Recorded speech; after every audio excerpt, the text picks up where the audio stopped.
Hello बच्चों, कैसे हैं आप सब लोग। आशा करती हूँ आप लोग बिल्कुल ठीक होंगे। मैं भी बिल्कुल ठीक हूँ। मैं हूँ आपकी हिंदी व्याकरण की अध्यापिका। हम पढ़ेंगे आज पाठ नंबर 4, जिसका नाम है शब्द भंडार यानी ग्लोसरी। तो आइए बच्चों पढ़ना शुरू करते हैं। शब्द भंडार में बच्चों शब्द भंडार यानी कि शब्दों का भंडार, जहाँ बहुत सारे शब्द होते हैं, विभिन्न विभिन्न प्रकार के शब्द होते हैं। सबसे पहले पढ़ेंगे हम पर्यायवाची शब्द यानी कि सिनोनिम्स। तो आइए देखते हैं सिनोनिम्स। बच्चों, जैसा कि हम जानते हैं कि एक वस्तु, जानवर आदि के कई नाम हो सकते हैं, लेकिन उनका अर्थ एक ही होता है। विशेष समान अर्थ प्रकट करने वाले शब्द पर्यायवाची शब्द कहलाते हैं। तो बच्चों, आपको समझ में आया पर्यायवाची शब्द कौन से होते हैं। पर्यायवाची शब्द वह शब्द होते हैं जो बच्चों हमें समान अर्थ देते हैं, लेकिन उनके नाम अलग अलग होते हैं, अर्थ हमें समान देते हैं। जरा देखिए किस तरह। चित्रों के सामने लिखे वाक्यों को ध्यानपूर्वक पढ़िए व समझिए। हमें दो चित्र दिए गए बच्चों, एक घोड़े का और दूसरा गुलाब के फूल का। हमें जैसे कि चित्र देख के ही समझ में आ रहा है। अब देखिए जरा घोड़ा। बच्चों, घोड़े के और भी कई नाम होते हैं, जैसे अश्व, तुरंग, घोटक, वाजी। इन शब्दों में से हम कुछ भी कहें, अश्व कहें, तुरंग कहें, घोटक कहें या वाजी कहें, अर्थ बच्चों वही निकलेगा, यानी कि घोड़ा। इसी तरह देखिए फूल, सुमन, पुष्प, कुसुम, प्रसून। तो बच्चों, फूलों के ये कई सारे नाम होते हैं। आगे देखते हैं। चित्रों के नीचे दिए गए शब्दों से हमें ज्ञात होता है कि एक वस्तु के कई नाम हो सकते हैं, अतः ये शब्द पर्यायवाची कहलाते हैं। जरा देखिए कैसे। नीचे दिए गए पर्यायवाची शब्दों को याद कीजिए। बच्चों, हमें यहाँ शब्द दिए गए और इधर हमें पर्यायवाची शब्द दिए गए। जैसे प्रभु, प्रभु के पर्यायवाची है ईश्वर, परमेश्वर, जगदीश, भगवान। सूर्य, भानु, प्रभाकर, सूरज, रवि। माता, मातृ, जननी, अम्बा, माँ। बगीचा, उद्यान, उपवन, वाटिका, बाग। वृक्ष, तरु, द्रुम, विटप, पादप। पर्वत, भूधर, गिरी, शैल, पहाड़। सांप, सर्प, भुजंग, विषधर, व्याल। आग, अग्नि, अनल, पावक, दहन।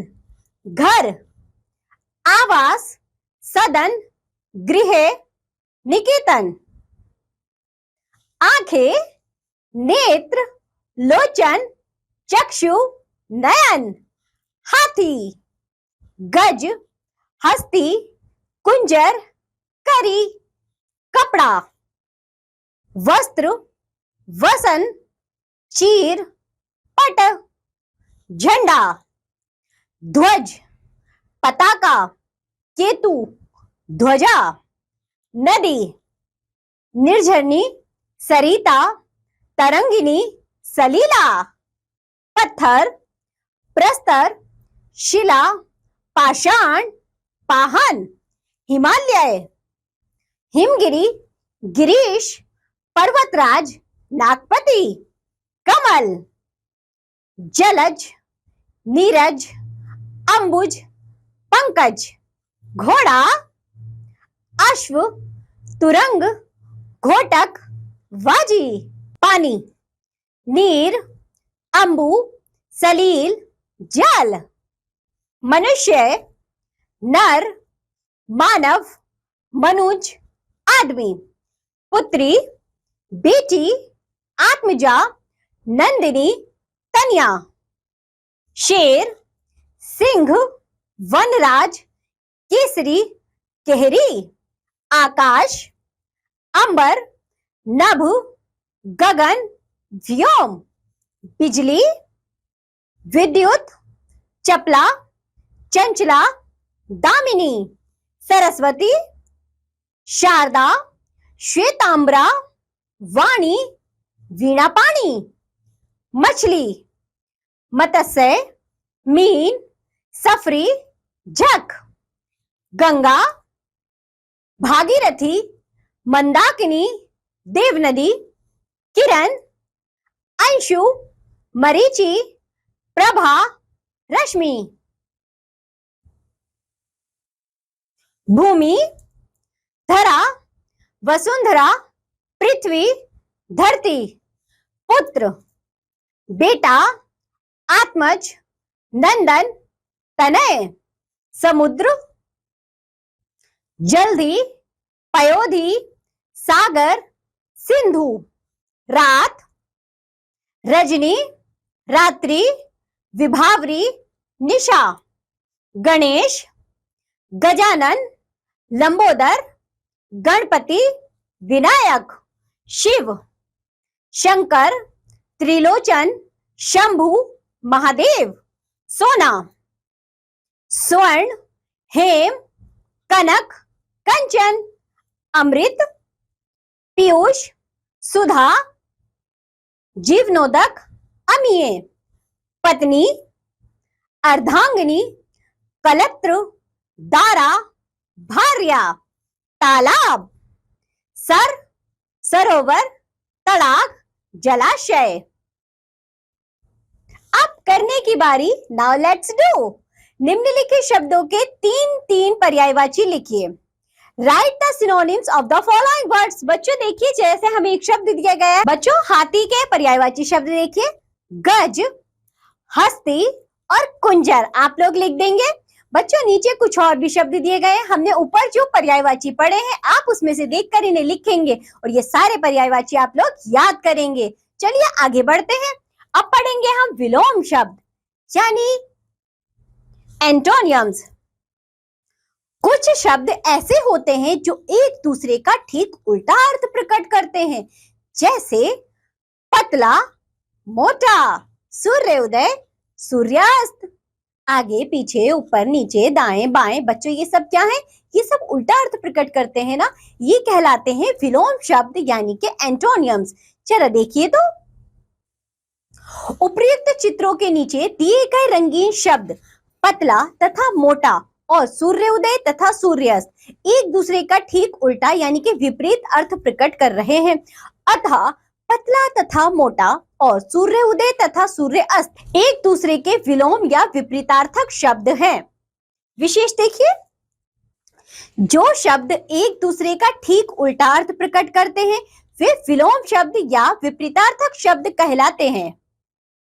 नीचे दिए गए शब्द और उनके विलोम को याद कीजिए। बच्चों हमें यहाँ कुछ शब्द और उनके विलोम दिए गए, चलिए देखते हैं।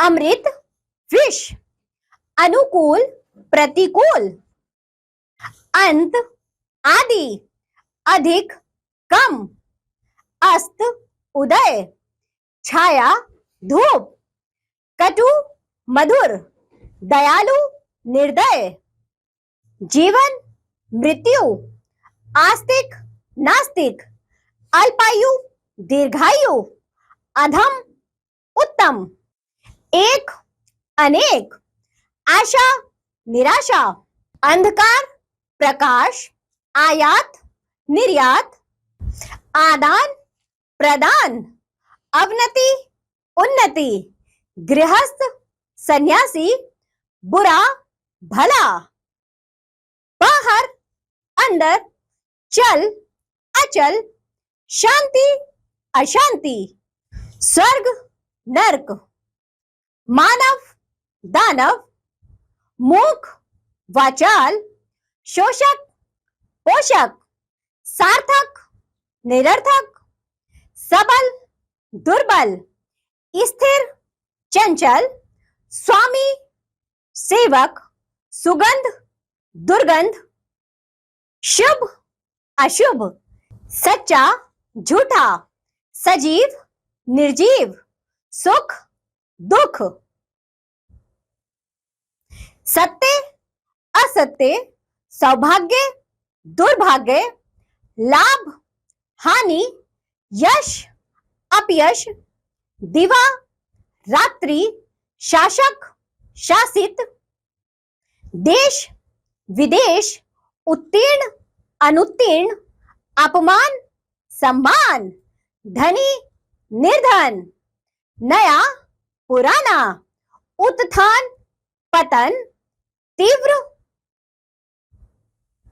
मंद, उदार, कृपण, उत्कृष्ट, निकृष्ट, दरिद्र, धनी, आर्द्र, शुष्क, आधुनिक, प्राचीन, दूर, पास, क्रोध, क्षमा, जीत, हार, आय, व्यय, अपना, पराया, आज, कल, आजादी, गुलामी, उत्तर, प्रश्न, वरदान, शाप, लोक, परलोक, प्रलय, सृष्टि, शकुन, अपशकुन, सफल, असफल, भद्र, अभद्र, राजा, रंक, सरस, नीरस, सरल, कठिन, हिंसा, अहिंसा, श्याम, श्वेत, दुर्जन, सज्जन, उच्च, निम्न, निकट, दूर, तुच्छ, महान, उपकार, अपकार। बच्चों कुछ और शब्द और उनके विलोम देखिए जरा। कठोर, कोमल, पुरस्कार, दंड, निंदा, प्रशंसा, पाप, पुण्य, कृतज्ञ, कृतघ्न, परतंत्र, स्वतंत्र, प्रत्यक्ष, अप्रत्यक्ष, खरा, खोटा, गरम, ठंडा, पक्ष, विपक्ष, पंडित, मूर्ख, गीला, सूखा, वर, वधु, जन्म, मृत्यु, थोड़ा, बहुत, यहाँ, वहां, महंगा, सस्ता, नवीन, प्राचीन, कायर, निडर, गोरा, काला, कपटी, निष्कपट, प्रवृत्ति, निवृत्ति, गुप्त, प्रकट, प्रसन्न, अप्रसन्न, विजय, पराजय, न्याय, अन्याय, रक्षक, भक्षक। बच्चों हमने पढ़े इतने सारे क्या विलोम शब्द। अब करने की बारी। Now let's do. निम्नलिखित शब्दों के विलोम लिखिए। Right एंटोनियम्स of the following words. बच्चों आपको कुछ शब्द दिए गए हैं, आपको उनके विलोम लिखने हैं। जरा पहला शब्द देखिए आर्द्र, तो इसका क्या होगा बच्चों? शुष्क। इसी तरह आय, व्यय। आपको और भी बहुत सारे शब्द दिए गए हैं। आप पहले ऊपर दिए गए विलोमों को याद करेंगे और फिर उसके बाद इन विलोम शब्दों को पूरा करेंगे, ठीक है। विलोम शब्द द्वारा वर्ग पहेली को पूरा कीजिए। Complete the puzzle with एंटोनियम्स। बच्चों ये है आपका गृह कार्य, यह आप खुद से करेंगे, ठीक है। बाएं से दाएं, ऊपर से नीचे, ये आपको एक पजल दी गई है, यानी कि आपको एक पहेली दी गई है, आपको इसे पूरा करना है। चलिए आगे बढ़ते हैं। शब्द समूह के लिए एक शब्द यानी वन वर्ड सब्स्टिट्यूशन। अपने बोलचाल में हम कभी कभी कुछ ऐसे शब्दों का प्रयोग करते हैं जो अकेले ही अनेक शब्दों का कार्य कर देते हैं। जैसे पहरा देने वाला। बच्चों हमने यहाँ 3 शब्द बोले, लेकिन हम बोल सकते हैं प्रहरी, जिसका अर्थ होता है पहरा देने वाला। ऐसे शब्दों का प्रयोग करने से वाक्य छोटा, सुंदर और प्रभावशाली बन जाता है। जैसे देखिए तो बच्चों, खेती करने वाला क्या होगा? किसान। अब हम ये तो नहीं बोलेंगे ना हर बार। जब बच्चों हम अखबार पढ़ते हैं या बात करते हैं कि किसानों की स्थिति खराब है, हम ये नहीं कहते ना खेती करने वालों की स्थिति खराब है। 3 शब्द तो एक्स्ट्रा में बढ़ जाएंगे। इसी तरह आगे देखिए, न्याय करने वाला न्यायाधीश, लिखने वाला लेखक।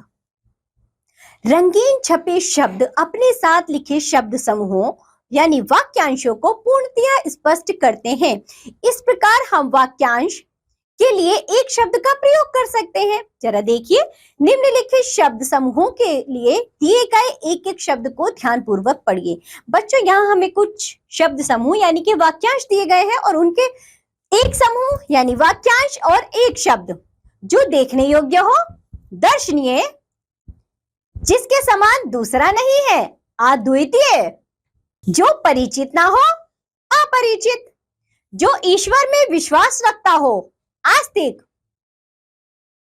जो कभी ना मरे, अमर, जिसका आचरण बुरा हो, दुराचारी, जिसका कोई अंत ना हो, अनंत, जो आसानी से प्राप्त हो जाए, सुलभ, जो मधुर भाषा बोलता हो, मृदुभाषी, जो आदर करने योग्य हो, आदरणीय, जिसके आर पार दिखाई दे, पारदर्शी, दोपहर का समय, मध्याह्न, 100 वर्ष का समय, शताब्दी, सप्ताह में एक बार होने वाला, साप्ताहिक, जो पढ़ा ना जा सके, अपठनीय, जो न्याय करता हो, न्यायाधीश, जो बहुत मूल्यवान हो, बहुमूल्य, जो पुरुष कविता लिखता है, कवि, वर्ष में एक बार होने वाला, वार्षिक, दोपहर के बाद का समय, अपराह्न, फालतू खर्च करने वाला, अपव्ययी, जो कम बोलता है, अल्पभाषी, जो दिखाई ना दे, अदृश्य, इतिहास का ज्ञाता, इतिहासकार, जो ईश्वर में विश्वास नहीं रखता, नास्तिक, जिसका आचरण अच्छा हो, सदाचारी, भाग्य में विश्वास रखने वाला, भाग्यवादी, जो अत्यंत कठिनाई से प्राप्त हो, दुर्लभ, जो किसी का पक्ष ना ले, निष्पक्ष, जो कम खाता हो, अल्पाहारी, जो स्त्री बहादुर हो, वीरांगना, जिसमें दया ना हो, निर्दय, 10 वर्ष का समय, दशक, जो बहुत बोलता है, वाचाल, महीने में एक बार होने वाला, मासिक, जिसके आने की तिथि ज्ञात ना हो, अतिथि, जो विदेश में रहता है, विदेशी, जो लोगों में प्रिय हो, लोकप्रिय, जो स्त्री कविता लिखती है, कवित्री, जिसमें स्वार्थ ना हो, निस्वार्थ, दूसरों पर उपकार करने वाला, परोपकारी, जिसमें दया की भावना हो, दयालु। अब करने की बारी, नाउ लेट्स डू। निम्नलिखित शब्द समूहों के लिए एक शब्द लिखिए। Right one words for the following group of words. बच्चों देखिए यहाँ आपको कुछ शब्द दिए गए हैं, यानी वाक्यांश दिए गए हैं, आपको उनका एक शब्द लिखना है। जरा देखिए पहला, जो कम बोलता है उसे क्या कहेंगे हम? अल्पभाषी। बच्चों इसी तरह आपको कुछ और वाक्यांश दिए गए हैं, आप उनके आगे एक शब्द लिखेंगे, ठीक है। नीचे लिखे वाक्यों में रंगीन छपे शब्दों के स्थान पर एक शब्द लिखकर वाक्य पुनः लिखिए। Rewrite the following sentences by the writing one word for the group of colored words। बच्चों देखिए यहाँ क्या करना है हमें। जैसे बच्चों पहला वाक्य देखिए, आकाश का कोई अंत नहीं है। हमने पढ़ा था ना, जिसका कोई अंत नहीं होता, अनंत। तो आप लिख सकते हैं आकाश अनंत है। इसी तरह बच्चों आपको कुछ वाक्य दिए गए हैं, उनमें रंगीन छपे शब्दों को, जो शब्द हैं बच्चों, जो वाक्यांश है, उनके स्थान पर आपको एक शब्द लिखना है, ठीक है। और ये वाक्य पूर्ण करना, ये आप खुद से करेंगे। ये पाठ यहाँ समाप्त होता है। आज हमने पढ़े शब्द भंडार, जिसमें हमने बच्चों पर्यायवाची शब्द पढ़े, विलोम शब्द पढ़े और शब्द समूहों के लिए एक शब्द पढ़े। इन सबको आप लोग करेंगे याद, ठीक है। अब हम मिलेंगे आपसे अगली कक्षा में, तब तक के लिए बाय।